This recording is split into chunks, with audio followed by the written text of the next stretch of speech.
Hmm.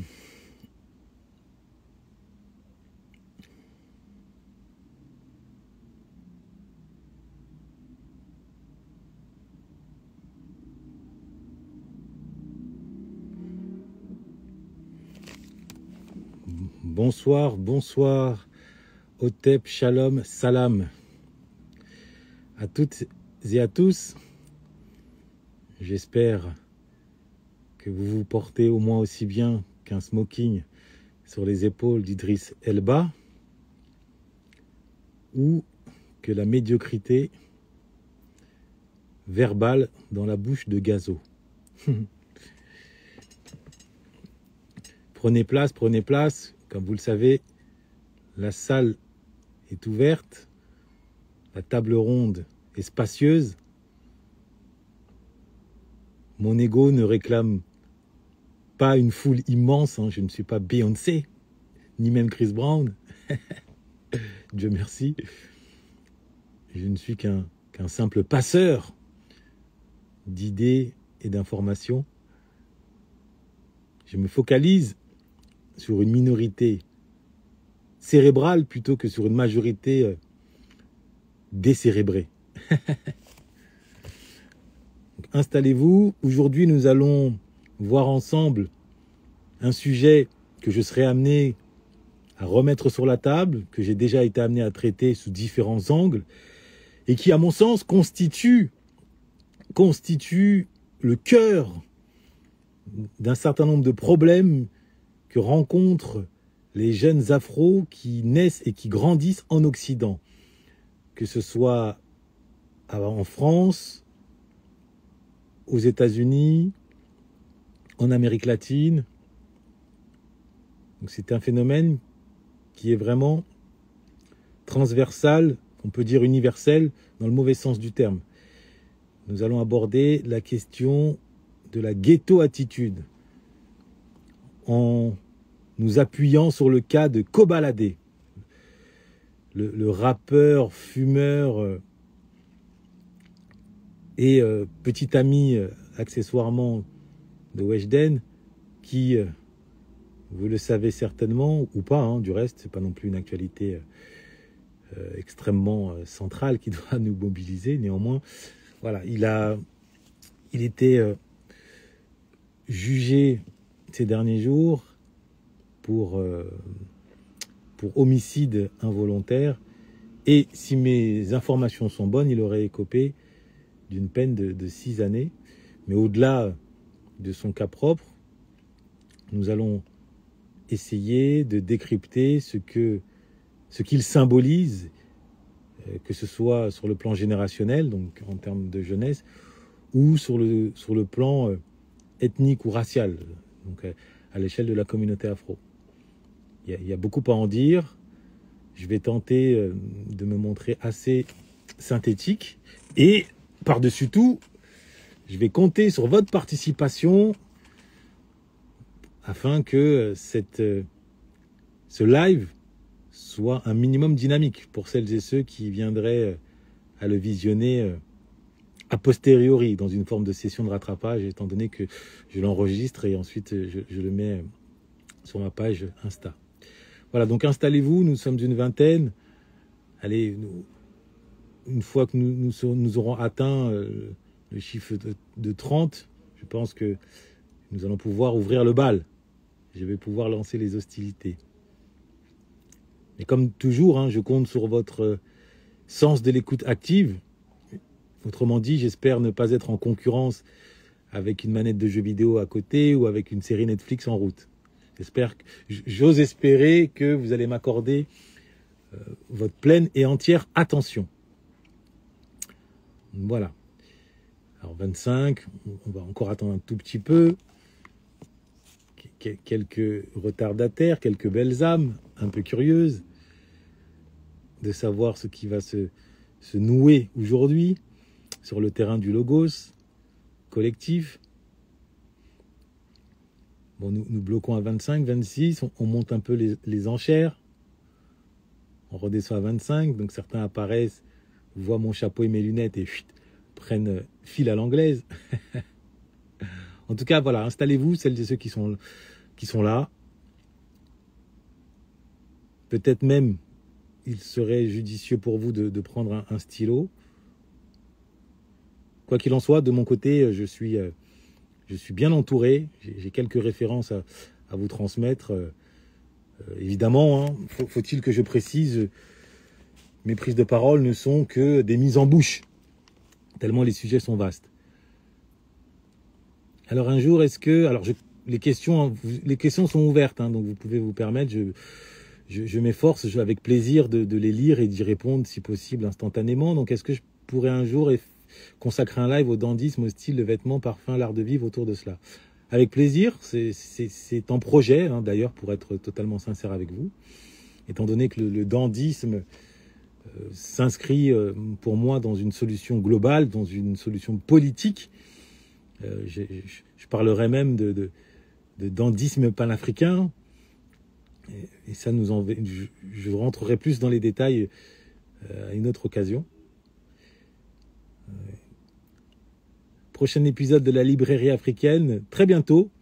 Un épisode qui, honnêtement, est de haute facture autour de la figure notamment de Martin Luther King, avec, pour celles et ceux qui ont coutume de nous suivre, évidemment des passerelles entre son vécu, ce qu'il a apporté en termes d'idéologie, en termes d'attitude, et ce que on peut retrouver ici, avec toujours en prime une petite touche d'autocritique. Il ne s'agit pas d'être dans une posture idolâtre. Certes, on met en avant les femmes et hommes de notre communauté qui ont brillé par leur intelligence, par leur parcours. Pour autant, ce qui prime au-dessus de ces parcours, c'est le sens de la réflexion, et lequel nous oblige à toujours garder en tête que la perfection n'existant pas, il existe par conséquent toujours un angle d'amélioration, et qu'il est utile de souligner. Voilà, donc le prochain épisode de la librairie africaine, notamment consacré à la figure de Martin Luther King, ne va pas tarder. Pour ce qui est d'aujourd'hui, j'ai intitulé ce live, c'est comment faire sortir le ghetto de soi. Merci pour les appréciations autour de mon style. Comme je ne cesse de le répéter avec un peu de provocation, au moins c'est une garantie, au-delà du sentiment de bien-être qu'il me procure, et éventuellement qu'il procure aux yeux de celles et ceux qui ont le sens du goût, eh bien il me protège des bavures policières. Oui, et ça aussi c'est une thématique que je vais marteler, tellement je constate que bon nombre de frères ne parviennent pas encore à saisir l'importance de l'apparence dans les interactions, et pas que à l'endroit de la police. La police, c'est un symbole, mais plus globalement à l'endroit de toutes les personnes qui ne nous connaissent pas. Je referme cette parenthèse, même si je sais que certains d'entre vous vont me relancer dessus tout au long de ce live. Alors aujourd'hui, la thématique, c'est comment faire sortir le ghetto de soi. Comment faire sortir le ghetto de soi. Sous-entendu que le ghetto est d'abord et avant tout une attitude, un état d'esprit, un comportement duquel on aurait tout intérêt à se libérer. Et Kobalade est une illustration parfaite de cet impératif qu'il n'a pas su saisir malgré sa bonne volonté, d'où l'intérêt de traiter ce sujet. Donc comment faire sortir le ghetto de soi? C'est une thématique qui, curieusement, est rarement évoquée. C'est une obligation, un devoir ou un horizon qui est rarement évoqué. Globalement, souvent la thématique qui est évoquée quand on grandit en banlieue HLM, comme ça a été mon cas, comme c'est le cas d'un certain nombre d'entre vous, comme c'est le cas de centaines de milliers de personnes, de millions même, c'est que très tôt on prend conscience qu'il est urgent, en tout cas dans notre horizon existentiel, de sortir du ghetto, de l'espace ghetto, de l'espace HLM, tellement il incarne une sorte de prison à ciel ouvert. Donc ça, on en a très vite conscience. Pas besoin de regarder le film La Haine, pas besoin d'écouter les paroles des rappeurs. Ça nous frappe chaque fois qu'on met le nez dehors à travers la froideur des barres d'immeubles, ou même, puisqu'aujourd'hui les barres d'immeubles sont de moins en moins présentes compte tenu du plan Borloo qui a détruit symboliquement les bars HLM et les a remplacés par des bâtiments moins hideux, moins imposants. Il n'empêche que voilà, il y a toujours cette atmosphère, d'isolement qui règne au sein des banlieues HLM. Et cet espace, il se mesure aussi par cet entre-soi de misère, puisque globalement, on ne voit pas de classe moyenne. Il y a une désertion des classes moyennes, alors qu'à l'origine, ces espaces étaient censés incarner, faut-il le rappeler, hein, au détour des années 60-70, au moment où ils sont sortis de terre à l'initiative d'un certain nombre d'architectes, ils étaient censés incarner l'idéal républicain, la mixité sociale. Vraiment, contrairement à les banlieues, c'était le nouveau paradis, le paradis du vivre ensemble, où un médecin devait se retrouver voisin d'un infirmier, qui lui-même devait se retrouver voisin.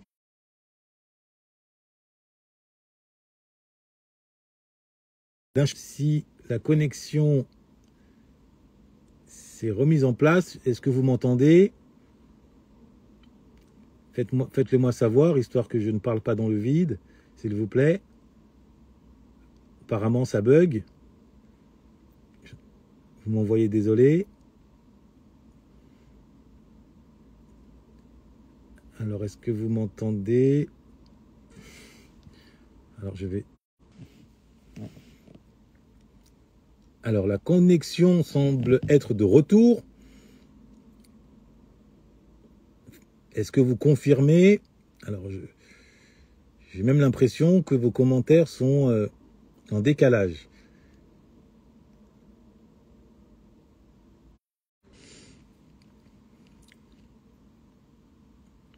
Je ne sais pas lequel ou laquelle parmi vous me lance, comme on dirait dans la street, me jette l'œil.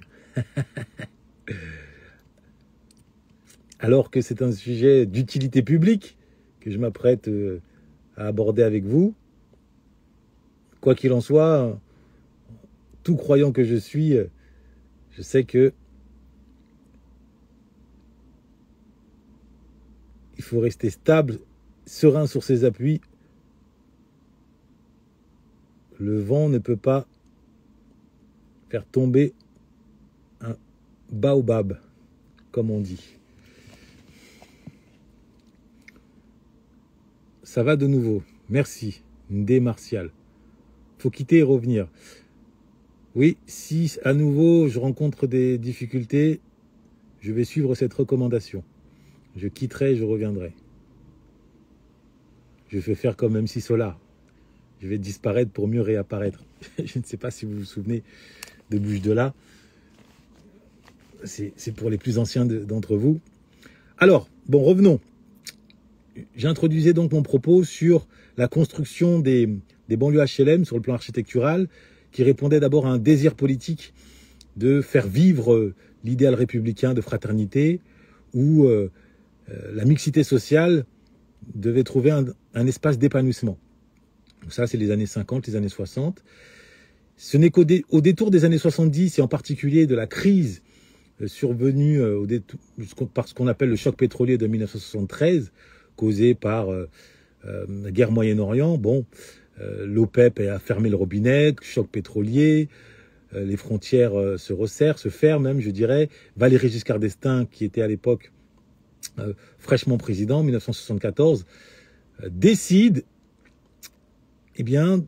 d'ouvrir la France via le regroupement familial à une nouvelle population qui était jusque-là une population de l'ombre, une population de bras. Donc les ouvriers algériens, maliens, sénégalais dans un premier temps, c'était la première vague, ont eu l'autorisation de faire venir leur famille et d'obtenir la nationalité, le regroupement familial. Simplement, eh bien, dans l'urgence, il a fallu trouver des espaces de vie et ce qui initialement était censé incarner la mixité sociale est devenu le point de chute de cette nouvelle population que n'avaient pas prévu les architectes. Voilà comment les banlieues à HLM, les ghettos ont vu le jour, donc par un malheureux concours de circonstances. Et c'est important de le comprendre, ça nous permettra un peu plus tard de comprendre l'absurdité que constitue le fait d'être fier de son département. Ouais, je suis du 9-5, je suis du 9-3, je suis du 7-8, alors que c'est un pire et tragique accident de l'histoire. Il n'y a aucune fierté à tirer d'avoir grandi à Grigny, à Sarcelles, à Vigneux, à la Castellane ou autre. Néanmoins, on a grandi avec cette glorification de cet espace géographique qui était vraiment, je répète, un accident, sur lequel nos parents, nos grands-parents n'ont nourri aucun rituel, aucun culte, pour lequel on n'avait pas d'attache particulière.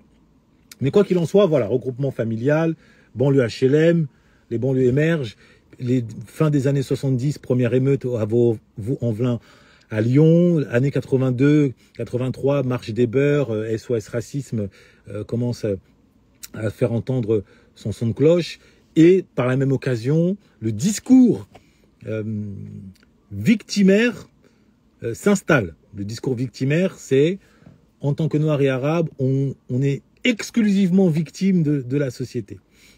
Alors c'est important, je plante le décor, hein, pour que chacun puisse ensuite comprendre ce qui en a découlé, tellement c'est fondamental. Ce sont les piliers d'un raisonnement. Donc il y a eu un regroupement ethnique accidentel, d'accord, noirs et arabes, regroupés dans un même espace. Ajouter à cela un discours dans les années 80 qui a enveloppé cette même population, notamment sa jeunesse, par une vision exclusivement victimaire. Je dis bien exclusivement, c'est-à-dire que c'est pas simplement d'un côté on se présente, ou en tout cas on dénonce des attaques que l'on subit, donc en tant que victime, tout en cultivant un volontarisme à l'américaine, no pain, no gain, en me retroussant les manches je peux. Non, c'était vraiment exclusivement je souffre, je subis le racisme. Je ne dis pas qu'il n'existait pas, il existait. Pour autant, dans le discours ambiant, n'existait que le racisme comme rapport à la société. C'est dans cet univers-là mental que nous avons grandi. Donc là, c'est les années 80.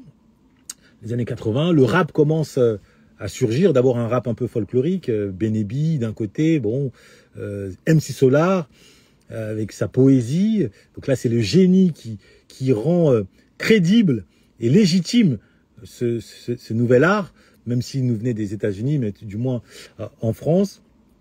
Aux États-Unis, c'était un art revendicateur, visant à dénoncer, à pointer du doigt une certaine souffrance sociale qui découlait des années 70, de l'invasion du crack dans les ghettos et l'émergence comme cela d'une misère absolue dans les ghettos afro-américains. Pour ce qui est de la France, c'était pas aussi violent, c'était plus sur fond d'une victimisation. Donc c'était une dénonciation, mais qui ne reposait pas sur les mêmes douleurs existentielles que celles que subissaient les Afro-Américains. En France, même si il y avait quelques bavures policières, hein, les Malekousekine, on s'en souvient. Je ne dis pas que l'hostilité policière n'existait pas. Pour autant, ce n'était pas aussi marqué. Le sol français n'a jamais été marqué, métropolitain j'entends, par les lois Jim Crow, par un esprit comme cela de ségrégation dure. Donc, l'identité ghetto, la mentalité ghetto commence à voir le jour sur ce terreau-là, victimaire et sentiment d'isolation, d'exclusion, par conséquent. Et c'est à ce moment-là qu'une nouvelle génération de rappeurs voit le jour. Quand je dis nouvelle génération, là, c'est plus les MC Solar, c'est plutôt, on passe d'un côté les IAM et de l'autre les NTM, les deux grands, même s'il y en a eu d'autres, hein, mais là je vais me focaliser simplement sur ces deux groupes qui se sont révélés être porteurs du discours SOS Racisme, principalement, quand vous écoutez leurs textes, même si, s'agissant de NTM et Laisse pas traîner ton fils, il y a quand même une responsabilisation, en tout cas une volonté de responsabiliser les parents, il n'empêche que, globalement, dans les discours, c'était le déterminisme social qui était pointé, c'était la faute de l'État. En tant que Noirs et Arabes, on a tout subi. On subit l'exclusion, on subit la discrimination, on subit les bavures. Mais jamais, au grand jamais, on se remet en question. Jamais, au grand jamais, on incite la jeunesse à prendre son destin en main par l'école. Donc ça, c'est un point à garder dans un coin de la tête. Donc c'est là que les années 90 se poursuivent. Et les années 90, bon, il y a des petites émeutes ici ou là, rien de comparable avec celles de Vaux-en-Velin, et rien de comparable avec celles qui viendront en 2005 avec Ziad Bouna. Pour autant, l'atmosphère se renforce dans l'esprit, dans le sentiment d'exclusion. Donc moi, par exemple, j'avais 17 ans au moment de la Coupe du Monde de 1998, avec cette bouffée d'air, cette bouffée d'espoir, la victoire de la France. On a parlé de France Black Blanc Beurre, simplement. 2 mois après la victoire de la Coupe du Monde, j'étais en prison, à Fleury-Mérogis. Et je vous raconte ça, non pas pour vous parler de ma petite personne, mais pour vous expliquer que le concept d'identité ghetto avait commencé réellement à s'implanter. L'identité ghetto, qu'est-ce que c'est? Donc c'est au-delà de l'espace physique, qui ensuite donne lieu psychologiquement à un sentiment d'exclusion, à un sentiment de mépris, eh bien c'est la culture de la rébellion. D'une part, mais dans tous les sens du terme, la culture de la rébellion, ou sous un autre angle, on pourrait parler d'anarchisme total, et le mot total implique le recours à la violence, comme moyen d'expression fondamental, moyen d'expression existentiel, moyen d'expression vraiment aussi bien à l'endroit des institutions, la police étant notre cible privilégiée, l'école étant, pareil, l'une de nos sources, que entre nous. Entre nous. Lorsque, à titre individuel, j'ai basculé dans l'identité ghetto pleinement et entièrement, dans la Kaira attitude, c'est lorsqu'à l'âge de 14-15 ans, j'ai été témoin d'un racket. Donc l'un de mes meilleurs amis de l'époque s'est fait racketter en ma présence. Je ne savais même pas que ça pouvait exister, ce type d'action, mais de façon excessivement violente. C'est-à-dire, il y a un couteau qui est sorti de nulle part, sa vie s'est retrouvée comme ça, mise en danger sur la sellette en un claquement de doigts pour une casquette Lacoste. Bon, c'était assez particulier. Et rien ne s'est passé par la suite, au point où j'ai compris, en tout cas, j'ai fini dans l'instant par saisir que le ghetto physique était une jungle psychologique qui ne te laissait pas le choix. Soit tu étais un mouton susceptible d'être tondu, ou enfin d'être une proie, soit un loup, d'être un prédateur. Et je ne vous cache pas que j'ai fait le choix d'être un prédateur, comme beaucoup. Comme beaucoup, ça a donné lieu aux guerres des cités. Moi, je vivais à Vigneux, à la Croix-Blanche en particulier, à proximité de cités beaucoup plus grandes comme les pyramides d'Évry ou les Tarterets de Corbeil, 2 villes qui se sont menées une guerre, mais qui a duré peut-être une décennie. Donc, le moyen d'existence pour les jeunes garçons, ça touchait principalement les garçons. Quand j'ai pris l'exemple de Kobalade, je vous dis qu'il réunit tous les symboles. Donc, des garçons, c'était le virilisme. C'était les Spartiates, mais sans l'éthique. C'est-à-dire vraiment, je combats, donc je suis. Je prouve ma valeur, non pas par les notes à l'école, non pas par des capacités sportives, parce que ce n'était pas donné à tout le monde, mais plutôt par un rapport à la violence et par extension un rapport à la folie. Les deux étant liés. Faut-il le préciser? Petite parenthèse, à l'heure où je vous parle, plus de 50% des places dans les hôpitaux psychiatriques sont occupées par des frères issus des banlieues HLM. On ne le dit pas assez, pourtant c'est vrai. Pourquoi? Comment l'expliquer? Eh bien, c'est que cette mentalité ghetto fondée sur la culture de la violence oblige celui qui s'y livre à être en permanence en capacité de déployer une violence inouïe, soit pour attaquer, pour racketter, soit pour se faire respecter. Et parfois, ça peut nous amener, comme on dit, faire une dinguerie, faire le ouf. Bon. Et dans bien des cas, étant donné qu'on n'a pas intérieurement cette barrière psychologique, ce fameux surmoi, comme dirait Freud, eh bien cette barrière nous fait basculer réellement dans un acte qui nous fait perdre totalement le sens de la réalité. Et c'est comme ça que bon nombre se retrouvent totalement déphasés, commencent à parler tout seuls suite à une humiliation. Ils ont joué les durs, ils ont voulu faire les fous. Hélas, ça n'a pas tourné à leur avantage. Ils se sont fait humilier en public. J'ai été témoin à maintes reprises de ce type de situation. Et la réputation dans les cités, c'est tout ce que l'on a. Vous n'existez qu'à travers votre prénom, votre surnom. Et comme vous êtes fait ragal, comme on disait à l'époque, eh bien, vous avez du mal à le supporter et vous commencez à parler tout seul, à marcher tout seul et à basculer. J'ai eu au moins, moi, à ma petite échelle, tenez-vous bien, allez, au moins une dizaine, et vraiment, je pèse mes mots, une dizaine d'amis proches ou moins proches qui ont sombré soit de façon définitive, soit de façon temporaire dans la folie.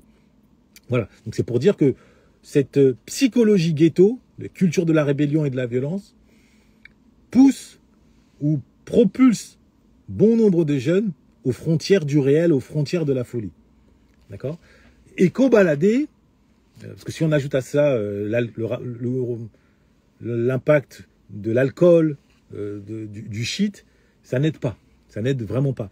Et co-balader incarne la nouvelle génération de cette identité ghetto.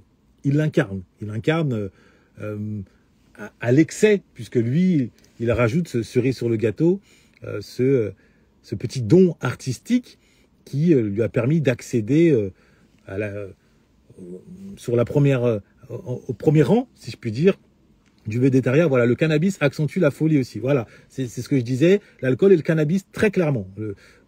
Kerry James a consacré une chanson là-dessus, incroyable, d'ailleurs, mais inoubliable, un peu ceux qui la connaissent, où il parle du joint, la fumée du joint le contient, la rage, etc. Enfin, j'ai plus le texte en tête par cœur, vous m'excuserez. Pour autant, je vous invite à aller le consulter. Donc, le poids du cannabis augmente ce rapport à la folie.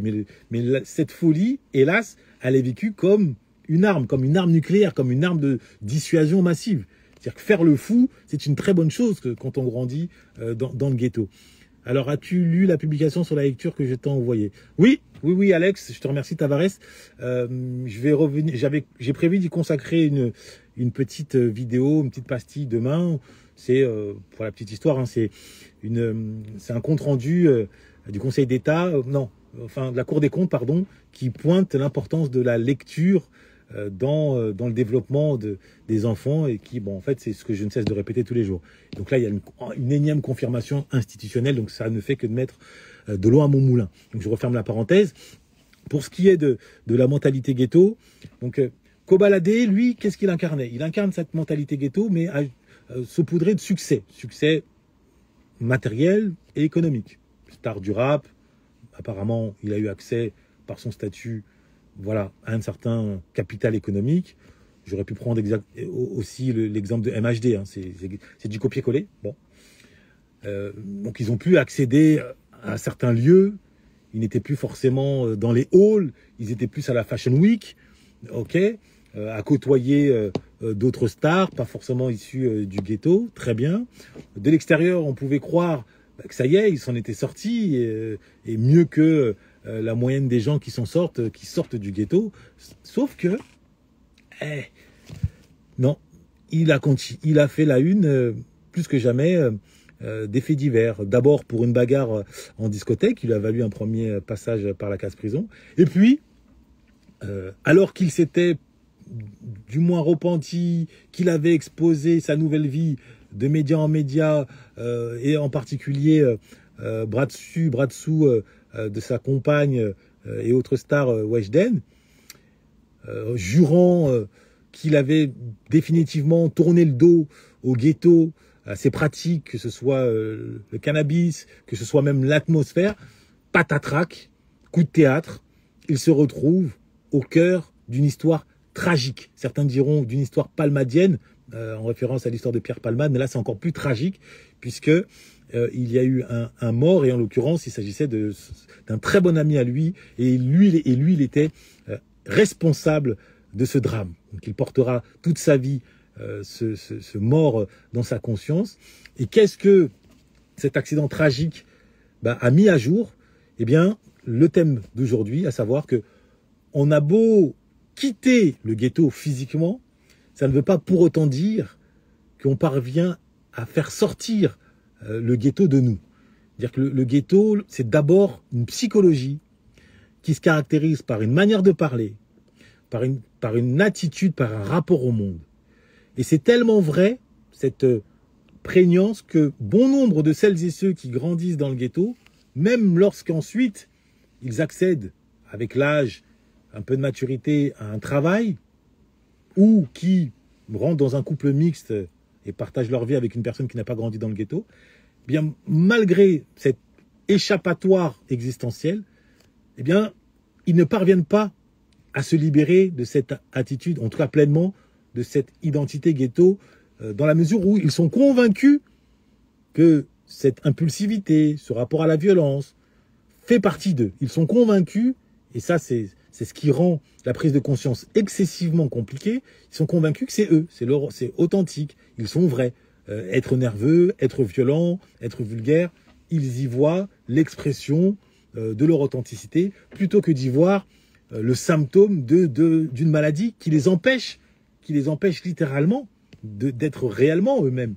On ne peut pas être soi-même si, pour un oui ou pour un non, vous imaginez, pour un regard de travers soi-disant, pour une micro-bousculade dans un transport en commun, on s'emporte, quitte à envoyer un interlocuteur que l'on ne connaît ni d'Adam ni d'Ève à l'hôpital, voire à la morgue, au nom du respect, le fameux respect, il m'a manqué de respect, m'a manqué de respect, m'a manqué de respect. C'est-à-dire que la culture du respect nous maintient dans cette folie existentielle qui nous coupe de toute responsabilité sur le long terme. C'est-à-dire qu'on perd le pouvoir sur notre destin à cause de la culture du respect.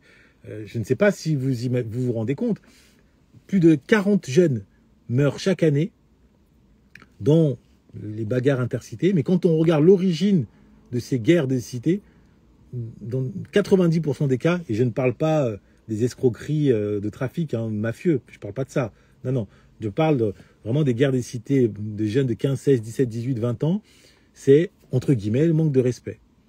Alors parfois il y a des petites tensions au milieu des demoiselles, oui, il m'a volé ma copine, machin, il m'a manqué de respect, bon. Mais c'est essentiellement cette idée de manque de respect. Mais ce rapport au respect ne fait que, c'est la face émergée de l'iceberg.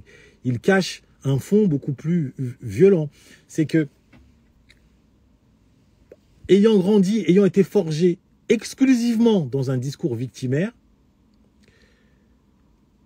n'ayant pas bénéficié d'un vocabulaire suffisamment riche pour accéder à une émancipation et à une estime de soi par le biais de l'école, voilà comment des centaines de milliers, aujourd'hui on compte 3 millions de jeunes, se sont retrouvés contaminés, prisonniers de cette identité ghetto autodestructrice, qui les focalise sur le combat contre le système, contre le racisme, contre cette injustice qu'on leur vend matin, midi et soir, mais qui ne se focalisent pas sur le vrai combat à mener. C'est le combat contre eux-mêmes, contre leurs penchants, contre ces démons intérieurs qu'ils ont d'abord utilisés en guise d'armure pour se protéger, comme je l'ai dit tantôt, de l'extérieur, mais qui ensuite est devenu une seconde nature de laquelle ils ne pouvaient plus s'échapper, au point même de croire que ça fait partie d'eux. Donc, pour le dire sous un autre angle, et qui renvoie à un regard en lien avec l'esclavage ou la colonisation, l'identité ghetto, l'emprise de l'identité ghetto nous fait confondre le concept de libération avec le concept de liberté. Et ça, c'est une distinction que peu ont réussi à identifier, à mettre en lumière, alors qu'elle est déterminante. Quelle est la différence? La libération, donc c'est un processus qui vise à échapper à l'emprise ou à une contrainte extérieure. D'accord? Donc on se libère. C'est un processus qui avait toute sa raison d'être du temps de l'esclavage ou du temps de la colonisation. D'accord? Bon. Simplement, aujourd'hui, au XXIe siècle, dans des sociétés démocratiques, en tout cas, qui offrent quand même des droits à tout citoyen, quelle que soit sa classe sociale, quelle que soit sa couleur de peau, eh bien dans ces sociétés-là, en l'occurrence la société française, le combat ne se situe plus sur ce terrain de la libération, mais plutôt sur le terrain de la liberté. La question ne consiste plus, le combat ne vise plus ou ne doit plus viser à se libérer d'une contrainte extérieure, mais plutôt à dompter ces démons intérieurs. C'est-à-dire apprendre à être libre. Donc il y a le combat pour la liberté, donc se libérer, mais celui-ci normalement appartient au passé. Mais étant donné qu'on a la tête dans le discours victimaire qui, matin, midi et soir, nous rappelle l'esclavage et la colonisation, eh bien, on a fini par ne plus prêter attention, ou du moins le confondre avec le vrai combat, qui est le combat de la liberté, c'est-à-dire apprendre à être libre, apprendre à être libre. Et c'est ça tout l'enjeu, apprendre à être libre, apprendre à se maîtriser, apprendre à ne pas s'emporter, apprendre à voir dans la violence physique, dans le recours à la violence, une défaite et non pas une preuve de virilité, sauf qu'à extrême. Je ne parle pas de la légitime défense, je parle vraiment au quotidien.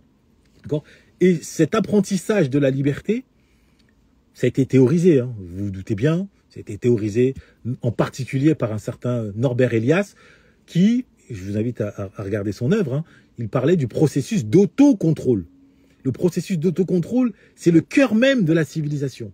C'est le cœur même de la civilisation, étant donné que vivre en société, c'est vivre en bonne intelligence, y compris avec potentiellement des personnes ennemies ou du moins des personnes antipathiques. Pourquoi?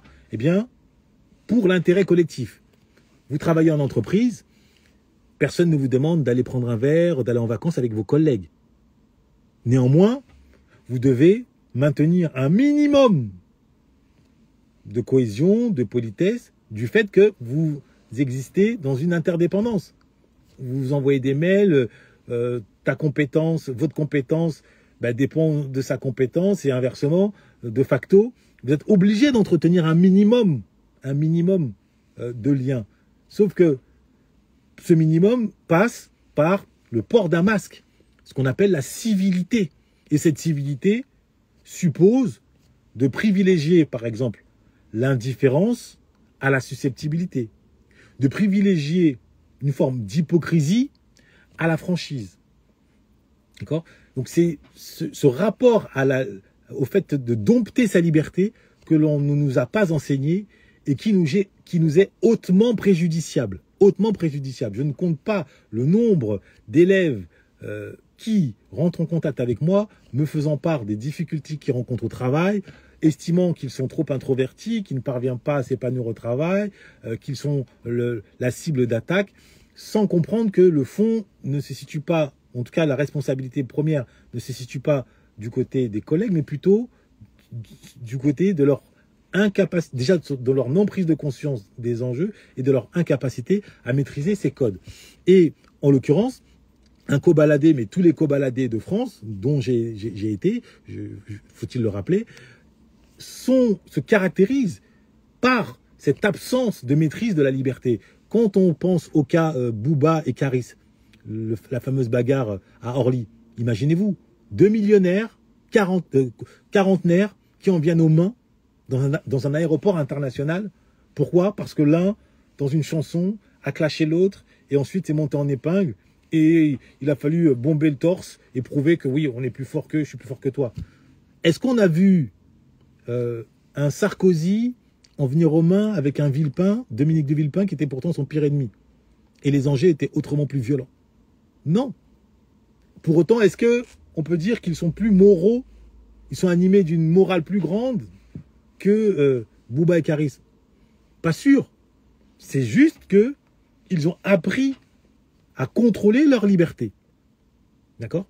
C'est parce qu'on est esclave des lois qu'on est libre, disait Cicéron. Et cette phrase-là est censée incarner le vivre ensemble en société. C'est fondamentalement la discipline la maîtrise de soi qui permet à l'humain d'être libre dans une certaine limite. Alors on parle des jeunes, est-ce que c'est bien l'école publique qui les enfonce dans la racaillerie? Très bonne question.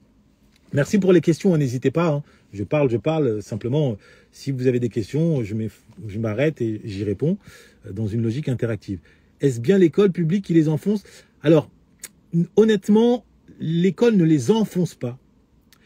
Moi, mon point de vue à ce sujet, c'est que l'école ne sait pas transmettre les fondamentaux de la langue qui sont indispensables pour ensuite permettre à un jeune de voir dans l'école un allié. Concrètement, si vous débarquez à l'école avec un vocabulaire excessivement défaillant, comme ça a été déjà diagnostiqué à maintes reprises, notamment par Céline Alvarez dans son ouvrage, mais par d'autres aussi, des études en veux-tu, en voilà ont été poussées.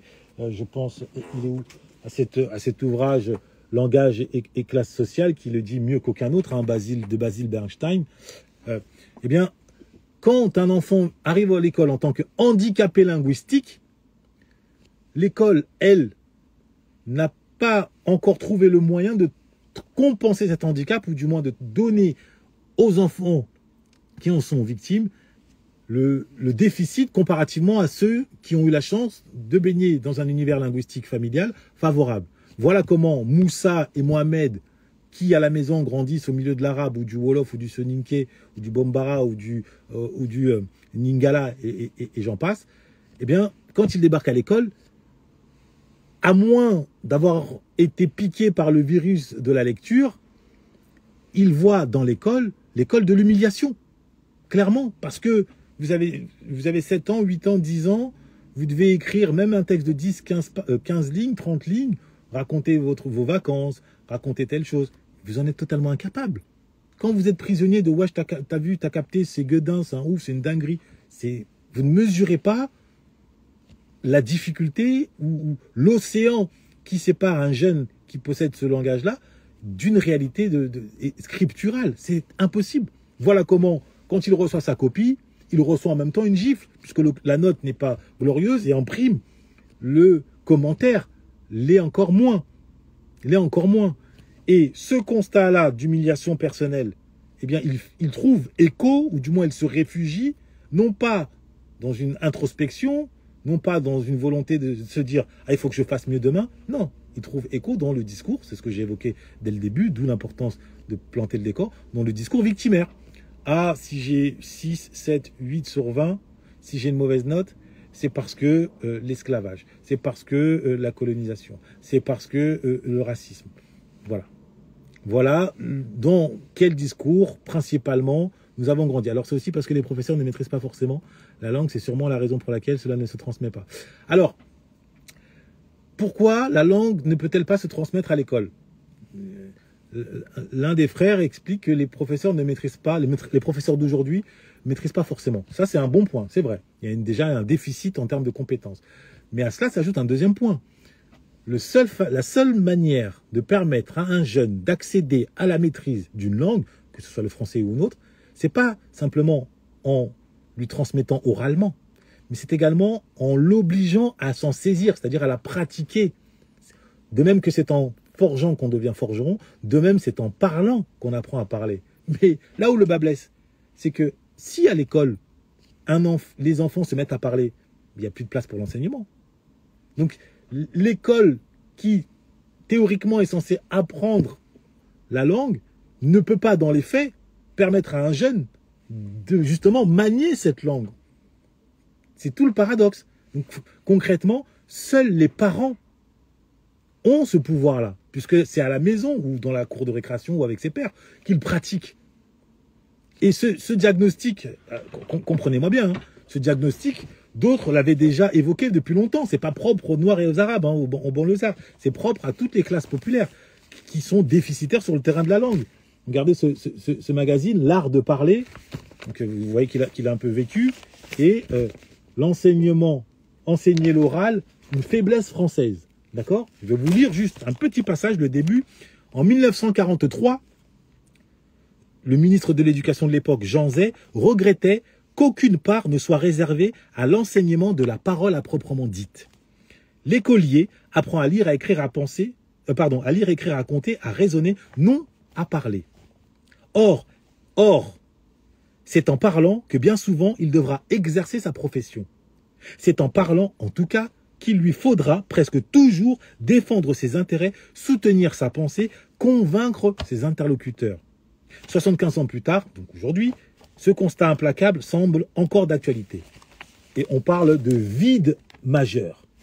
Voilà. Donc le diagnostic, il est sur la table depuis des décennies. Simplement, il y a cette incapacité à le combler. Donc, au bout du compte, et c'est ça le plus tragique, c'est que depuis à peu près 5 à 10 ans, on a vu ressurgir une théorie racialiste, j'ai évoqué la semaine dernière, selon laquelle, eh bien, à l'échelle des institutions, les hauts fonctionnaires qui ont autorité sur les programmes, ils en viennent progressivement à se dire « Ah, mais tout bien réfléchi, peut-être que ça coule dans leurs veines, peut-être qu'ils n'ont pas les compétences, tout simplement dans un coin là, de la tête cérébrale, et ils n'ont juste pas les neurones pour. » Voilà, c'est-à-dire que la nature ayant horreur du vide, eh bien, devant leur incapacité à transmettre cette langue française, de plus en plus de hauts fonctionnaires, de décideurs, aboutissent, ou du moins se réfugient derrière l'explication selon laquelle, voilà, ça serait génétique.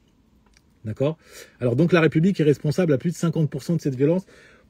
Alors, c'est intéressant cette remarque puisque ça témoigne encore de cette obsession dans laquelle nous avons grandi, de vouloir, comme le disait Jean-Paul Sartre, trouver le responsable à nos malheurs dans les institutions, dans un déterminisme, j'allais dire, politique. Moi, ce qui me pose problème avec ce type d'affirmation, c'est que ça nous déresponsabilise totalement. Et bien, heureusement que les frères et sœurs qui viennent du pays pour poursuivre ensuite leurs études post-bac, eh bien, eux, ils nous ouvrent les yeux, parce que quand ils débarquent, ils n'ont pas le temps d'entendre ou de s'attarder sur le discours oui, on subit le racisme, oui, l'État, la police. Non, non, non, non. Eux, la seule chose qu'ils voient, c'est les opportunités. Ils voient qu'il y a les bibliothèques dont ils rêvaient et les livres, en l'occurrence, sont à portée de main gratuitement. Les établissements, les centres de formation, les professeurs, bref, tout est là et qu'il leur suffit juste de s'asseoir, de se retrousser les manches, de réviser, d'écouter et ensuite d'aller à la conquête de son destin à travers les différents examens. Donc fondamentalement, c'est vraiment ce conditionnement mental qui structure cette identité ghetto, en plus de l'influence négative des rappeurs. Et s'agissant, alors, si on s'y met à la place de l'enfant, alors là, j'ai pas saisi le sens de la phrase, vous m'excuserez, incapacité, absence d'ouverture et surtout pas formé en pédagogie. Ah, ça c'est vrai. La pédagogie à la française, elle est connue pour être assez humiliante, quoi. C'est la pédagogie, et même ça se retrouve dans le monde entrepreneurial. Hein. C'est le marketing, enfin le management, pardon, du petit chef à la française, où chacun se prend pour Louis XIV, nourrit son estime personnelle dans l'humiliation, dans le rabaissement, plutôt que dans les encouragements. Donc vraiment, à ce niveau-là, oui, il y aurait beaucoup à en dire. C'est indéniable. Simplement, bon, aujourd'hui, moi, je veux vraiment que nous nous attardions, ou que du moins, que nous concentrions sur la distinction à opérer et que nous n'opérons pas encore suffisamment entre la libération et la liberté. Et je vais vous lire un autre passage très inspirant et dans lequel vous allez retrouver 90% des situations de vie que nous rencontrons dans le ghetto, notamment les jeunes hommes. Ouvrez bien vos oreilles, tellement c'est poignant. Ça nous vient de Frédéric Douglass. Dois-je préciser qui est Frédéric Douglass? Premier Afro-Américain à s'être libéré de l'esclavage en ayant appris à lire et en ayant écrit en catimini lui-même son sauf-conduit, et ce qui lui a permis d'échapper à l'esclavage. Donc et après, il est devenu le grand orateur et le grand homme que la postérité connaît. Voilà, les parents. Je reviendrai sur le rôle des parents, effectivement, qui n'ont pas les outils linguistiques et même en termes d'autorité pour inciter, ou en tout cas pour armer leurs enfants. Je vais vous lire un passage, écoutez bien, ça va vous permettre de voir clair entre la libération et la liberté. Vous pouvez être libre, c'est-à-dire accéder à la libération, si à côté de cela, vous ne maîtrisez pas votre liberté, finalement, votre liberté se retourne contre vous. Finalement, votre liberté devient votre pire ennemi. Écoutez bien ce diagnostic de Frédéric Douglass. Donc là, c'est du temps de l'esclavage. Tout ce que je sais des effets de ces vacances sur l'esclave, donc vacances, c'est l'expression de la liberté, hein, on est en vacances, bon, me donne à penser qu'elles sont un des plus efficaces moyens dont disposent les propriétaires d'esclaves pour étouffer tout esprit de rébellion. Si les propriétaires d'esclaves devaient du jour au lendemain abandonner cet usage, je n'ai aucun doute que cela provoquerait aussitôt une insurrection chez les esclaves. Ces vacances sont des valves de sûreté, des exutoires pour l'esprit de rébellion de cette partie de l'humanité maintenue en esclavage. Sans elles, l'esclave en serait réduit au complet désespoir. Et malheur aux propriétaires, le jour où ils priveront de ces valves et de ces exutoires. Ensuite, il précise, ces vacances sont une part essentielle de l'immense mensonge de l'esclavage, de son horreur et de son inhumanité. On les donne volontiers comme un usage établi par les bontés du maître.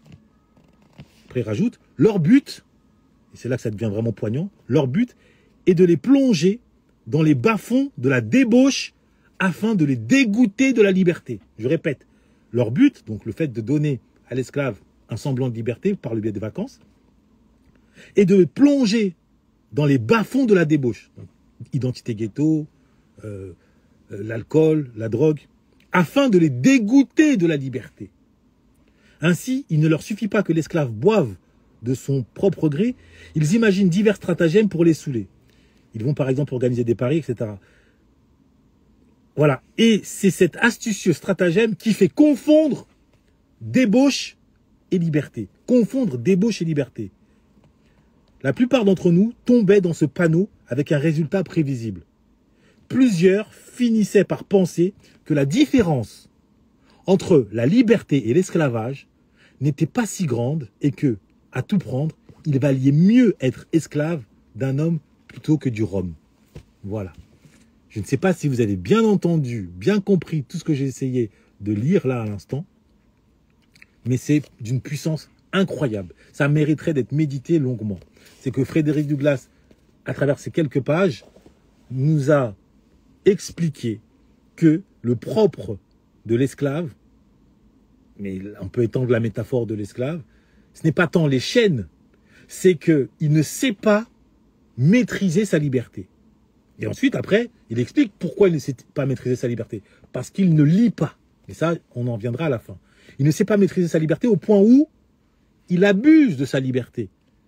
Il se vautre dans une liberté faite d'alcool, de drogue, de sexe à outrance pour ceux qui sont, entre guillemets, privilégiés. Mais globalement, cette liberté devient très vite un poison pour lui. Et à l'arrivée, il finit finalement par le regretter. Soit aujourd'hui au cimetière, en prison, ou à l'hôpital psychiatrique. Donc voilà le grand combat que nous devons mener et auquel nous n'avons pas encore toujours conscience concernant ces enjeux. Combien de fois, quand j'évoque l'importance, ne serait-ce que de sortir du vêtement ghetto, donc de l'apparence Kaira, combien de frères me tombent dessus comme si j'avais insulté leurs parents et tout leur arbre généalogique. Je leur suggère de faire preuve, de se convertir à l'élégance, et pour eux, c'est une insulte. Oui, pourquoi tu veux qu'on s'habille comme les bourgeois blancs? Comme si le fait de s'habiller en jean baissé ou en TN ou en jogging Lacoste, en soi, c'était un mérite, c'était une médaille, c'était une source de fierté. Donc ça témoigne de la profondeur et de l'enracinement de cette culture de l'autodestruction qui ne dit pas son nom. Alors, donc, si je comprends bien, mettons qu'un homme gay te touche les fesses ou tente de te rouler une pelle, tu vas lui mettre... Alors là, c'est intéressant puisque ça revient à ce que j'évoquais. Écoutez l'un des commentaires. Si je comprends bien, mettons qu'un homme gay te touche les fesses ou tente de te rouler une pelle, tu vas lui mettre une ou dialoguer avec lui. Honnêtement, je ne sais même pas, à moins que ce soit un troll, comment ce scénario peut traverser votre esprit. J'ai bien évoqué tout à l'heure la légitime défense, son impératif, mais au-delà de ça, franchement, enfin, est-ce que ça vaut vraiment la peine que je réponde? Je suis pas sûr. Je suis pas sûr, mais ça témoigne que, hélas, parmi nous, il y a toujours certains esprits qui, plutôt que de s'inscrire dans une dynamique positive de compréhension collective, eh bien non, vont chercher la petite bête, comme on dit, chercher des poux sur le crâne d'un chauve. Mais ce n'est pas grave, ils sont quand même les bienvenus. Ça nous permet, nous, d'ouvrir les yeux sur eh bien, ce souci de vigilance que nous devons observer. Alors, on n'a pas le droit de s'énerver. C'est pas qu'on n'a pas le droit de s'énerver. Tout le monde a le droit de s'énerver. C'est juste les conséquences de l'énervement. Il faut encore que je le reprécise. Je parlais de la prise de responsabilité. Les conséquences de l'énervement, quelles sont-elles? L'important, c'est réussir à se maîtriser. Alors, j'ai une question peut-être bête ou un peu... Que pensez-vous de la jeunesse afrodescendante qui sont nés en France? Alors manifestement, Cobb Johnson, vous venez d'arriver, puisque c'est le sujet du jour. Hein. C'est précisément la jeunesse, mais pas simplement celle qui est née en France, celle qui est née dans les ghettos de France, des États-Unis, d'Amérique latine. Et qu'est-ce qui les caractérise? Ce qui les caractérise, au-delà de l'isolement physique qu'on appelle le ghetto, banlieue HLM, c'est surtout une mentalité qui après se traduit par une façon de parler très précaire et empreinte de vulgarité et de violence, un rapport au monde empreint de à la fois victimisation, pessimisme et impulsivité et rage, hélas un rejet de l'école, mais parce que d'abord l'école les a rejetés du fait de cet handicap linguistique. Donc fondamentalement, c'est un combat que nous devons tous mener, mais qui d'abord doit commencer en nous-mêmes. Et Dieu merci, de plus en plus de jeunes en ont conscience. Certains rappeurs qui, après avoir glorifié le crime, la vente de drogue et j'en passe, eh bien, on finit par y consacrer quelques rimes, je pense, quelques vers. Je pense à Dossé, dans son méga tube, hein, qui aujourd'hui encore reste son big tube, Habitué. Il a cette phrase, et je crois que c'est la phrase du titre. Il avait passé son temps à attendre que la vie change jusqu'au jour où il a compris que c'était plutôt à lui de changer. Donc il résume parfaitement, à travers cette seule phrase, tout ce que j'essaie d'expliquer. C'est que nous, on a grandi avec l'idée que c'est le monde qui doit changer, qui doit faire tomber les barrières du racisme, qui doit nous offrir tout ce que nous voulons, et jusqu'au jour où on comprend que finalement, non, c'est à nous d'adopter un certain nombre de codes pour accéder, pour avoir les opportunités en phase avec ce que nous sommes individuellement et non pas avec ce que la rue a voulu que nous soyons, à savoir des pitbulls sur pattes. Parce que c'est ce que nous sommes quand nous grandissons en banlieue et que nous sommes enfermés dans cette identité ghetto. Et la preuve, parce que ça peut être violent ce que je dis, mais chaque fois j'appuie sur des faits. Vous avez peut-être vu d'ailleurs ce petit extrait malheureux qui circule sur les réseaux.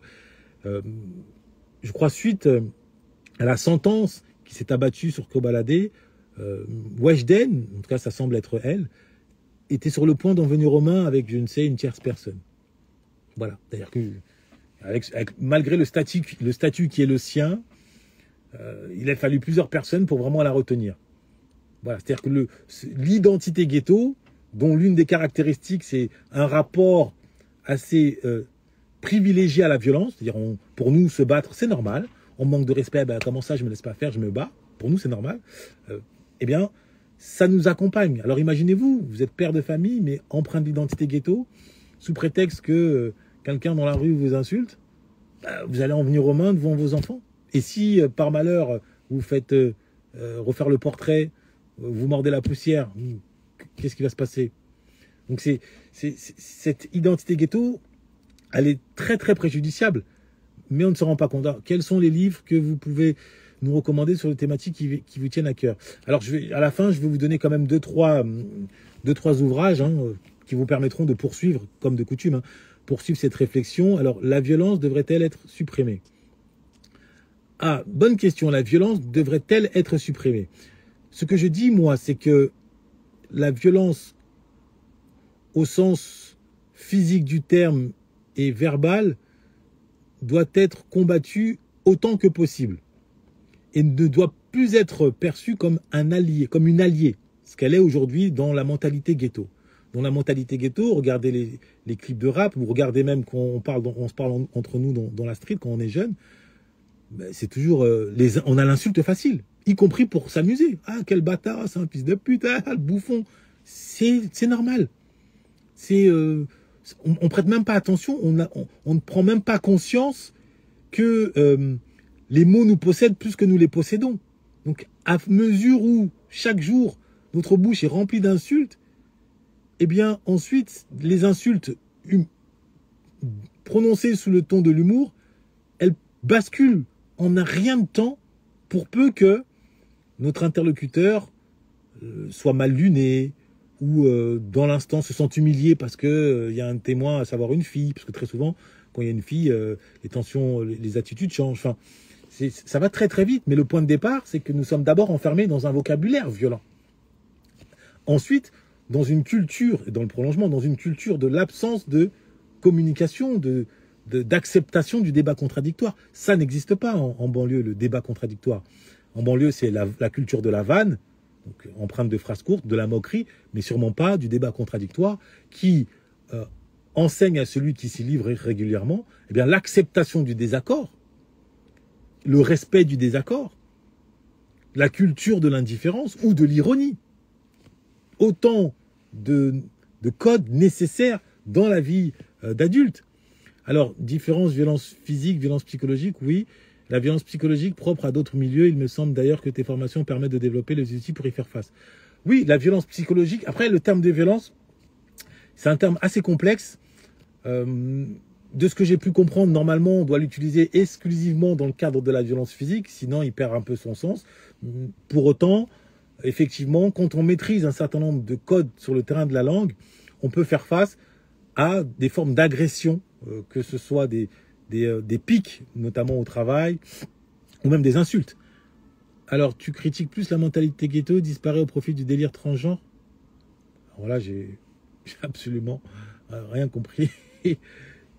Pardonnez-moi, je ne sais pas comment on est passé de la mentalité ghetto au délire transgenre. Bon, j'ai déjà évoqué cette situation du transgenre et de la société, de la post-vérité que cette idéologie véhicule. J'en ai parlé la semaine dernière. J'y consacrerai une vidéo une prochaine fois si vous voulez. Simplement, je demande à celles et ceux qui font l'effort de me poser des questions, d'essayer d'être un minimum bienveillant, d'essayer de vous inscrire, non pas dans des procès d'intention, mais dans une volonté vraiment de comprendre ce que je dis. Alors certes, j'ai peut-être moi des défaillances en termes de pédagogie, mais de grâce quand même, n'essayez pas de nous amener sur différents terrains tout aussi improbables les uns que les autres pour ne pas dire autre chose. Donc pour revenir quand même à mon propos du jour, conditionnement d'abord physique via l'enfermement entre nous, auquel est venu s'ajouter un conditionnement psychologique. Les deux ont donné naissance à une mentalité ghetto, victimaire, rebelle. Cette mentalité victimaire et rebelle, sur fond de culture de la violence et ayant pour carburant la haine, eh bien, évidemment, c'est retourné contre nous, c'est l'autodestruction. Il suffit de voir le nombre de cadavres de rappeurs qui prônaient la violence, notamment aux États-Unis, on ne les dénombre plus. Le premier étant Tupac. Et le dernier en date, même pas le dernier d'ailleurs, Pop Smoke, mais globalement, le black on black crime, comme on dit aux États-Unis, c'est quand même hallucinant. C'est-à-dire que sur 10 morts d'afro, 9 ont été causés par un afro. C'est-à-dire que souvent, on s'insurge quand il s'agit d'une bavure policière, mais c'est une fois sur 10 et encore. Et le Black Lives Matter, curieusement, n'est brandi que à l'occasion d'une bavure. Quand c'est les jeunes entre eux, là, le slogan, il est dans les cartons, il est dans les tiroirs, et on détourne les yeux. Alors même que ça crée une hémorragie intellectuelle au sein de la communauté, parce que derrière une jeune Kaira, derrière un jeune homme qui a sombré dans l'identité ghetto, se cache potentiellement, très souvent, un potentiel docteur, potentiel avocat, potentiel chirurgien, potentiel architecte, potentiel député, potentiel ministre. Oui, on ne le saura jamais, mais c'est statistique, c'est-à-dire que si on lui avait donné la possibilité par le langage et par un mindset positif, optimiste, empreinte d'estime de lui-même, de confiance en soi, qui ne doit pas se structurer sur la violence, il aurait pu, à l'image d'un Malcolm X, à l'image d'un Martin Luther King, à l'image d'un Frédéric Douglass, eh bien, s'émanciper et atteindre la meilleure version de lui-même dans une branche professionnelle qui l'aurait ensuite mis au service du plus grand nombre. Alors, les Renois d'aujourd'hui sont dans la masculinité, ça c'est la vraie saleté de la communauté, car beaucoup d'intellectuels qui ont accès à certains savoirs, on a les délires peu glorieux. Voilà, c'est un peu, pour résumer, c'est à peu près ça. C'est que ça résume, c'est un peu ça. C'est qu'en effet, c'est même plus de la masculinité en l'occurrence là, c'est vraiment de ce qu'on appelle l'hyper-virilité. Parce que la masculinité en elle-même, c'est pas en soi, pour moi en tout cas, c'est pas synonyme de toxicité, contrairement à ce que d'aucuns veulent véhiculer. La masculinité, c'est le rapport au courage, à l'audace, à la dureté, qui sont dans bien des cas nécessaires pour affronter les difficultés de la vie, notamment sur le terrain psychologique, quand il faut aller combattre, chercher l'argent, quand on fait face à des difficultés, à des drames, eh bien serrer les dents plutôt que de s'effondrer, parce que c'est en serrant les dents qu'on peut soutenir quand même cette douleur à l'échelle de la famille. Alors, un noir qui tue un noir, tout le monde s'en fout, quand un blanc... Voilà, c'est un peu ce que je disais à l'instant, merci de le confirmer. Je sais pas si tu connais... Oui, Jean-Marc Brigelli, oui, Jean-Paul Brigelli, qui explique le nivellement vers le bas de votre niveau A depuis les années 60. Alors, Jean-Paul Brigelli, c'est considéré comme à la fois un spécialiste de l'éducation, mais en même temps affilié plus ou moins à l'extrême droite, mais bon, ça c'est autre chose, et qui, voilà, lui, il voit dans le constat que je dresse, notamment à l'échelle scolaire, une machination, ou du moins un plan volontairement signé et acté par l'élite européenne, ce qu'ils ont appelé je crois que c'était le plan de Lisbonne, ou je ne sais plus comment ils vont appeler ça, mais en tout cas, en gros, c'est considéré que l'Europe aujourd'hui devait être l'Europe de la connaissance et non plus l'Europe de l'industrie, c'est-à-dire des bras, et que l'Europe de la connaissance avait vocation à faire émerger 20% d'une élite, c'est-à-dire des cadres, et que le reste, bon, ne servait pas à grand-chose, et que factuellement, à l'échelle scolaire, il ne servait à rien, contrairement aux années 50, 60, où la France, par exemple, avait besoin de faire émerger une élite de cadres, parce que c'était les 30 Glorieuses. Aujourd'hui, ce n'est plus une nécessité, bien au contraire. Donc Jean-Paul Brigelli évoque ça, et notamment, d'ailleurs je l'ai mis dans une certaine vidéo, j'ai passé un de ses extraits, le rapport au langage. Les messages sont limites en termes de caractère, mais donc excuse des fautes. Oh, cher frère Eddy Doumbia, tu es tout excusé. Tu vois bien, je ne me suis pas formalisé. Là, je reste sur le fond. Hein. Je ne vais pas chercher la petite bête. Ah, c'est mal écrit. Quand même pas. Moi-même, je commets, dans mon expression avec vous, j'ai commis quelques fautes de syntaxe par moment, alors que je suis formateur. Donc, c'est dire. Alors, au temps de Robert Schuman, voilà. C'était pas la même époque. Mais pour revenir vraiment au propos du jour et pour arriver vers une conclusion qui se voudra positive, il existe aujourd'hui, et c'est triste, hein, avec tout ce constat, un endroit au monde, en tout cas le meilleur endroit au monde, qui offre la possibilité à un jeune homme prisonnier de cette mentalité ghetto de s'en libérer, de faire sortir le ghetto de lui. C'est la prison. Aussi surprenant, paradoxal que cela puisse paraître, c'est la prison. Pourquoi la prison constitue-t-elle la planche de salut, l'espace de renaissance même, je dirais? Je l'ai vécu, hein, mais pas que à mon niveau. Alors, certains font la référence plus célèbre que moi et ô combien de Malcolm X. Mais pourquoi la prison constitue cet espace de libération de cette mentalité ghetto? Pour, à mon sens, 3 raisons fondamentales. La première raison, c'est qu'une cellule, eh bien, c'est un espace idéal pour opérer de force une introspection. Quand vous êtes en cellule, ben, vous réfléchissez sur votre vie, sur vos choix. Donc, à ce moment-là, surtout si c'est une longue peine. Là, je ne parle pas des peines de 2-3 mois. Je parle sur une longue peine de 1, 2, 3 ans. D'accord? Donc, alors certains disent que alors c'est pour ça que je vais mettre une conditionnalité. Vous faites bien de remarquer de faire savoir que certains appellent la prison l'école du crime. C'est très vrai. C'est pour ça que je vais conditionner. J'ai bien mis 3 raisons. Les 3 doivent être réunis pour que la prison se transforme en berceau d'une renaissance et non pas en prolongement du crime, d'accord? Donc, il y a vraiment 3 raisons. La première, c'est que c'est un espace d'introspection, potentiellement. C'est fondamental. Vous êtes entre 4 murs, vous pouvez réfléchir sur vous-même et réaliser à ce moment-là que finalement, ce que vous avez été jusque-là n'était pas vraiment votre vous, mais c'est authentique, mais c'était plutôt le vous du ghetto. C'était l'attitude, c'était la crime, c'était le ghetto. C'était pas le fils de sa mère, de son père, de son aïeux, qui avait vocation à devenir autre chose qu'un dealer, qu'un braqueur, qu'un racketteur, qu'un embrouilleur. D'accord? Donc en cellule, maintenant, déjà cette première condition, elle trouve vite sa limite dans la mesure où, si vous êtes en cellule avec un co-cellulier, 1 ou 2 ou 3, dans certaines cellules, vu la surpopulation, qui, eux, sont totalement lobotomisés par la attitude et à longueur de journée vous parlent des différents coups qu'ils ont faits et qu'ils comptent faire, bon, c'est sûr que c'est pas évident de se détacher, de se couper. Pour autant, la première condition, c'est celle-ci. C'est que déjà en cellule, sachant que même en cellule, vous n'êtes pas avec des amis d'enfance, donc quelque part, vous êtes avec des inconnus, et les premiers jours ou les premiers mois, vous êtes avec vous-même principalement. Donc là, c'est l'espace de l'introspection, espace que vous n'avez pas, dont vous ne disposez pas à l'extérieur. D'accord? Donc, la cellule le permet. Deuxième élément qui permet de voir dans la prison une bénédiction, une vraie opportunité.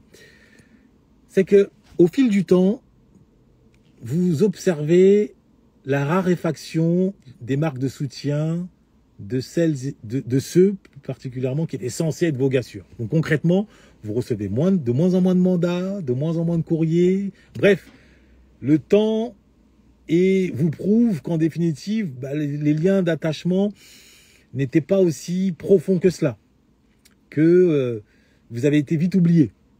Et donc ce sentiment d'oubli renforce, en tout cas, vous pousse à épouser le constat que le temps que vous avez passé à jurer par votre cité, par vos gassures, par votre équipe, tout ça, c'était de l'illusion. C'était un emprisonnement. Donc ça, c'est déjà le deuxième point, l'absence de soutien continu. Et enfin, le troisième point, et c'est le point le plus important et qui va permettre de répondre à une remarque très judicieuse sur l'école du crime, c'est la lecture. C'est qu'une cellule, c'est le lieu idéal pour accéder à la vraie liberté par la lecture. D'accord? La vraie liberté, c'est d'abord la liberté de penser. Mais pour accéder à cette liberté, encore faut-il avoir suffisamment de vocabulaire. Les limites de mon langage sont les limites de ma pensée. Donc, moins on a de vocabulaire, moins on pense. Et il faut au minimum 2500 mots. En banlieue, on grandit avec 300 mots. Donc, fondamentalement, la lecture. La cellule, c'est le lieu idéal pour se consacrer à la lecture. Simplement. Et c'est là où le défi se dresse. Dans une société qui offre, y compris en prison, l'accès aux jeux vidéo et à différentes plateformes, eh bien, même en prison, on peut se laisser aspirer, engluer par cette passivité cérébrale qu'offrent les jeux vidéo, qu'offrent les séries. Voilà. Donc, vous pouvez passer des mois et des mois, voire des années, à passer vos journées accrochés aux manettes de jeux vidéo et à ne pas ouvrir un livre. Donc, c'est pas automatique. C'est la raison pour laquelle il faut au moins avoir une prise de conscience, souvent qui vous vient de l'extérieur ou peut-être d'un co-cellulier ou un autre taulard que vous croisez en promenade, un peu plus âgé. Mais c'est vrai qu'il faut quand même un peu cette prise de conscience. Donc, les trois conditions sont là pour permettre de transformer une cellule en espace de renaissance. Alors on va dire ça à mon petit frère qui galère en prison. Oui, c'est une vie d'ermite forcée. Oui, je ne dis pas que c'est facile. Comprenez-moi bien. Hein, c'est une métaphore quand je dis c'est une bénédiction. Pour moi, ça a été une bénédiction, mais encore m'a-t-il fallu que j'ouvre les yeux sur l'opportunité que cela m'offrait. D'accord? Mais maintenant, évidemment, si on arrive là-bas, déjà on est secoué, on se remet pas en question, on est enfermé dans le discours victimaire, c'est de la faute de l'école, c'est de la faute du système, c'est de la faute de mon avocat, c'est de la faute. Oui, là-dessus, on va être rongé et la prison sera le prolongement ce sera comme une camisole ou comme, j'allais dire, une salle de torture, c'est indéniable. Maintenant, à contrario, si on accepte, eh bien, de se remettre en question et on constate qu'une prison en France, c'est pas non plus la prison dans la bas des Philippines ou du Salvador, où ils sont entassés à 80 dans la cellule, ou dans d'autres pays d'Afrique francophone. on peut se dire que bon, on n'est pas si mal loti que ça. Autrement dit, on a la possibilité, parce qu'on a accès à des bibliothèques, par exemple au Brésil, je ne sais pas si vous le savez, le gouvernement a mis en place un système de récompense pour, en fonction des livres que vous lisez en tant que détenu, et si vous effectuez des résumés, donc si vous prouvez que vous les avez lus et compris, vous obtenez des réductions de peine. Vous voyez? Donc ce que je dis là, ça n'a rien de stupéfiant pour ceux qui connaissent l'importance de la lecture. Le système carcéral, les institutions connaissent, savent que la clé de la liberté dans le monde et de l'enrichissement, c'est la lecture. Le monde se divise en deux, avec d'un côté ceux qui lisent et de l'autre côté ceux qui obéissent ou désobéissent, mais en tout cas qu'ils subissent quand même, ceux qui lisent. C'est comme ça. Il n'y a pas de juste milieu.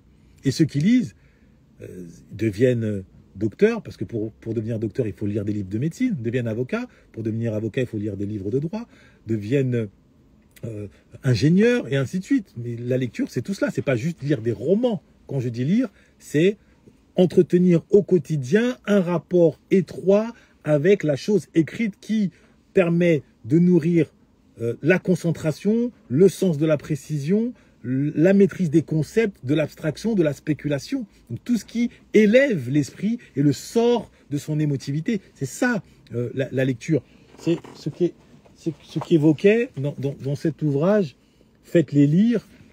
Alors, j'espère le retrouver, ce passage emblématique. Je crois l'avoir déjà lu ici, mais c'est toujours bien, voilà, de le relire. Page 263.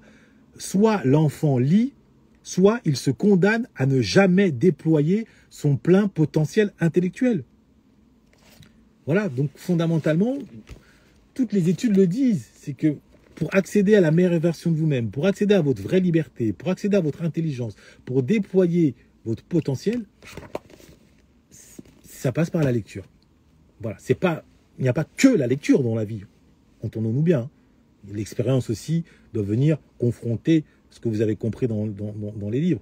Néanmoins, c'est une condition sine qua non. Voilà. Après, n'allez pas vous attarder. L'auteur de cet ouvrage, c'est Michel Desmurget. Voilà. N'allez pas vous attarder sur un micro-exemple pour vouloir venir enterrer ce que je suis en train de dire. D'accord? Donc là-dessus, et donc pour revenir en résumé, le combat, à mon sens, que nous devons mener prioritairement, ce n'est pas un combat contre le néocolonialisme, contre la mémoire de l'esclavage, contre la reconnaissance de crimes contre l'humanité, la réparation. Pour moi, ça, ce sont des combats de ceux qui sont impuissants sur le terrain de l'utilité.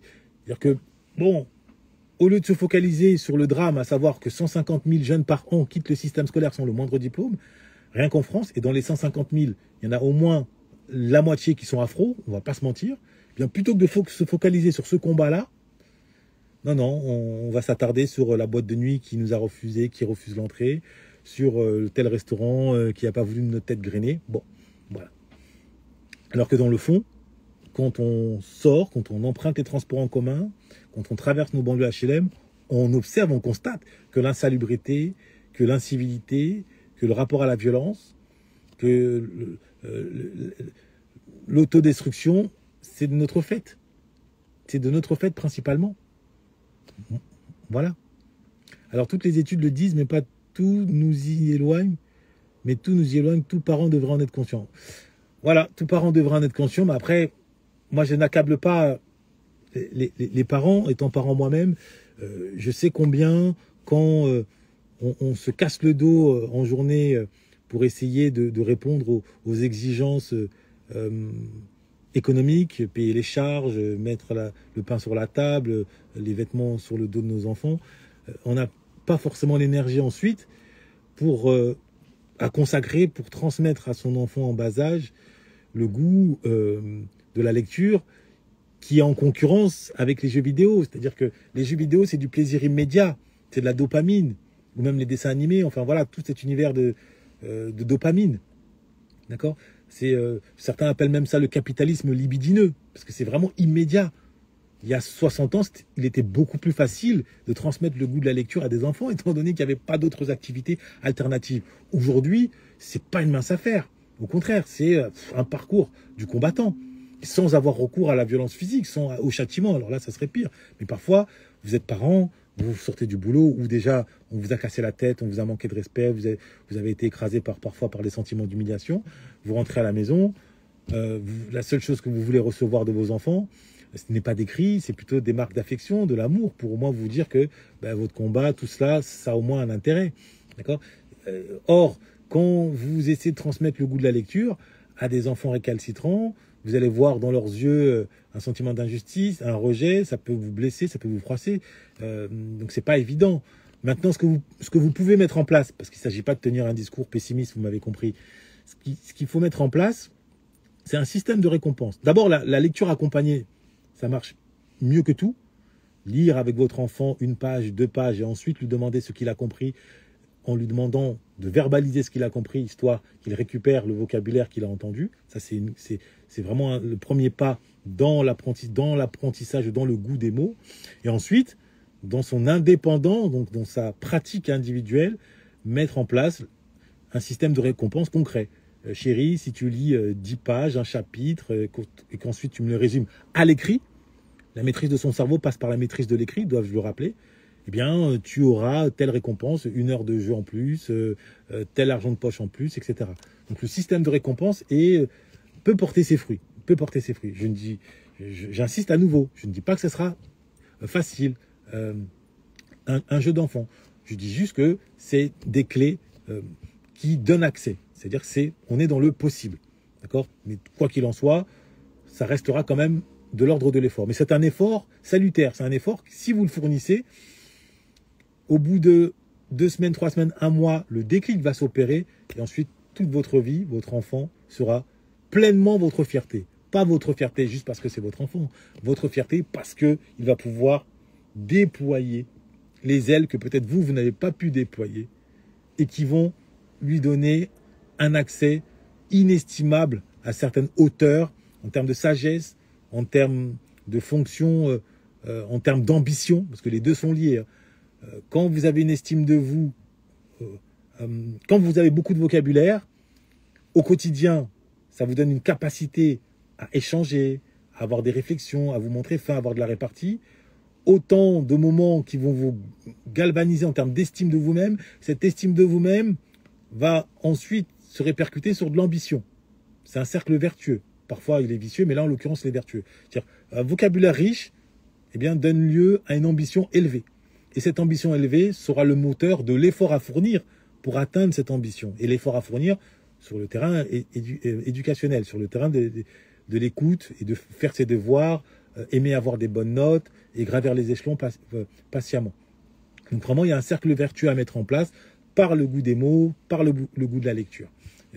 Et ça, c'est le meilleur moyen de préserver le plus tôt possible votre enfant, quand bien même vous vivez en banlieue HLM, eh bien de l'emprise de la mentalité ghetto. La mentalité ghetto s'empare de votre enfant.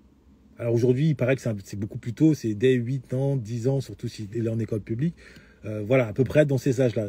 Mais vous pouvez anticiper, en tout cas de manière préventive, si vous parvenez, quand il a 5 ans, 8 ans, 6 ans, 7 ans, déjà lui donner un minimum le goût des mots. Et même après, parce qu'il n'est jamais trop tard, vous pouvez, il a 10 ans, il a 12 ans, il a 15 ans, lui donner ce goût des mots, lecture accompagnée, système de récompense, échange, discussion. Il faut vraiment que votre enfant prenne l'habitude de discuter, d'argumenter de façon précise. Ça va l'obliger à maîtriser les adjectifs qualificatifs qui permettent de se montrer précis.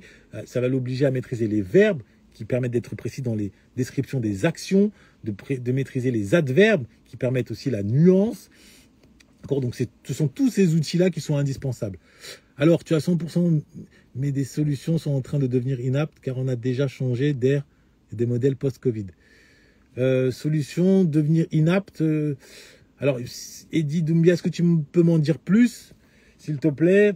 Parce que là, inapte, j'ai du mal à comprendre en quoi le fait d'entraîner son enfant sur le chemin de la lecture et du goût des mots via la lecture accompagnée ou via le système de récompense peut s'avérer être inapte.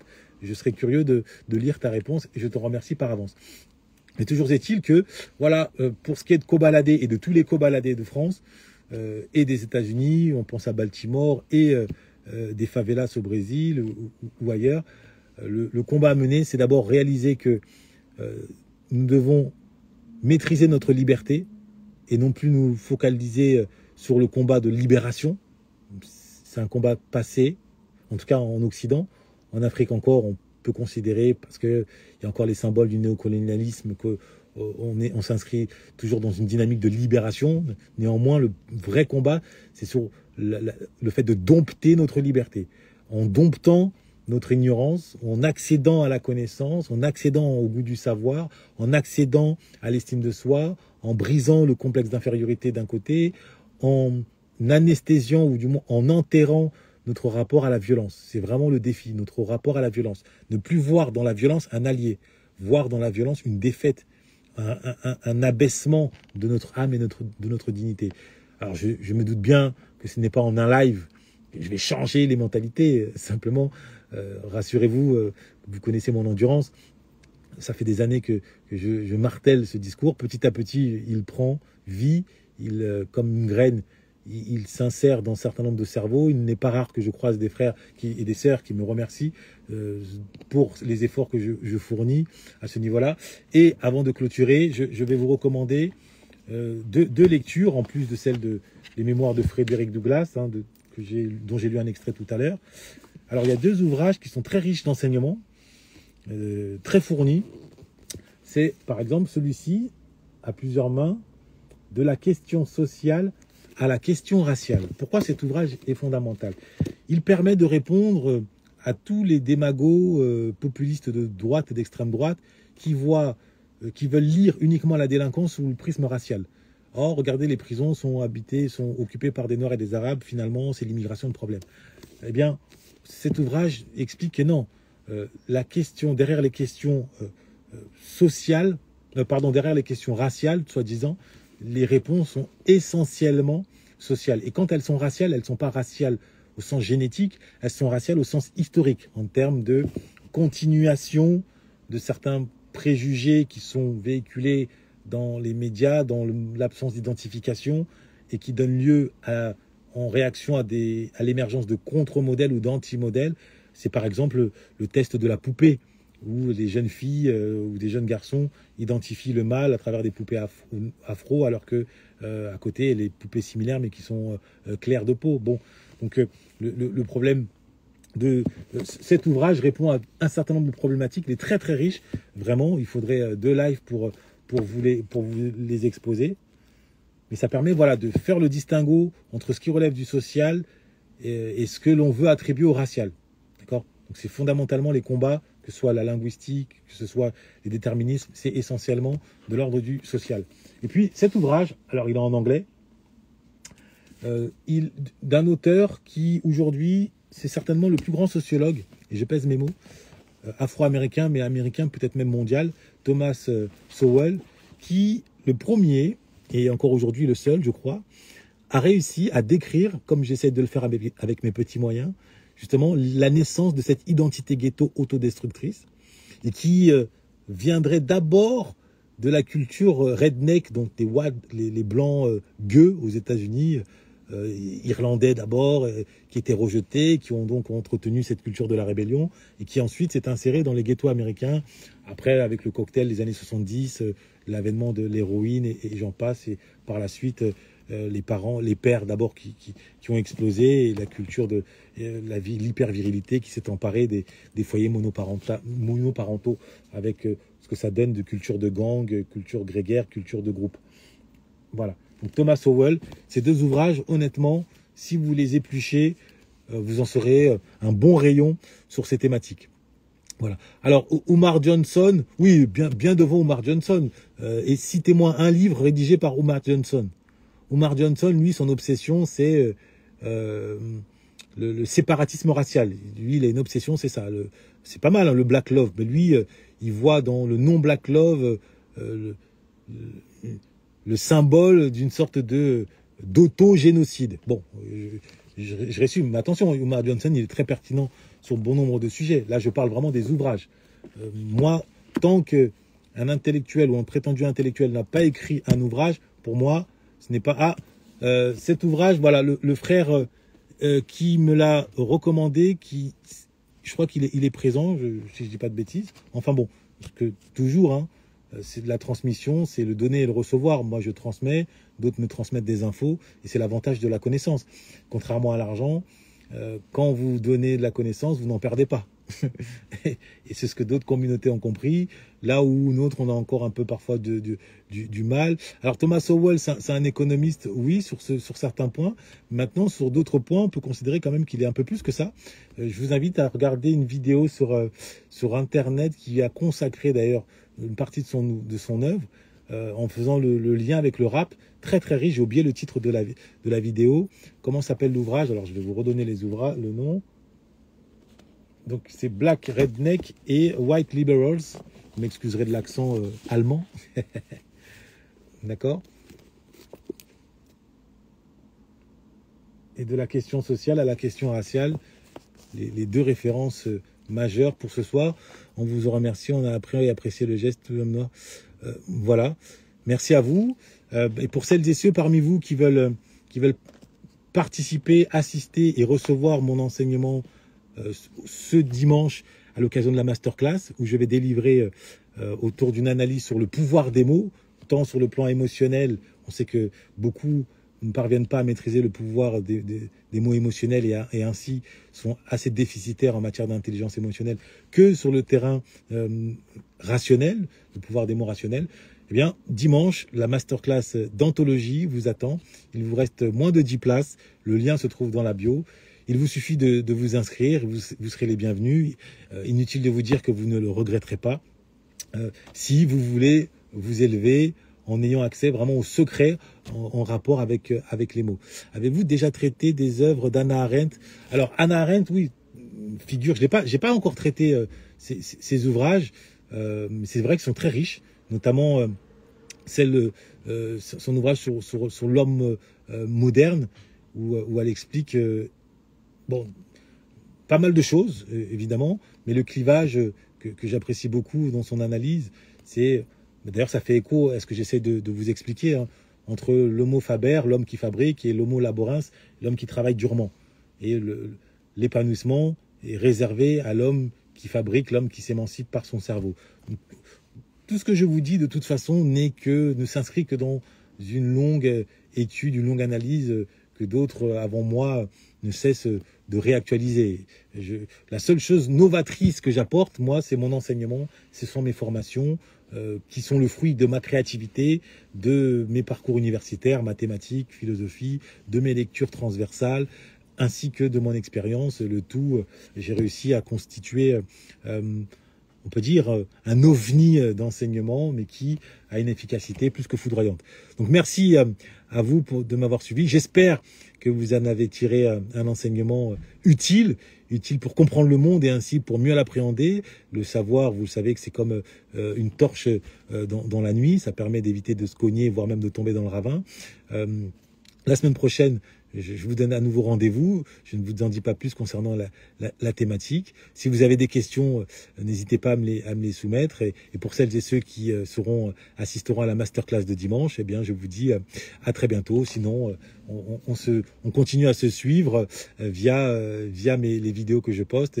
Et évidemment, encore merci, mille merci pour votre marque de soutien. Vous savez bien que elle constitue mon carburant, la route étant encore longue.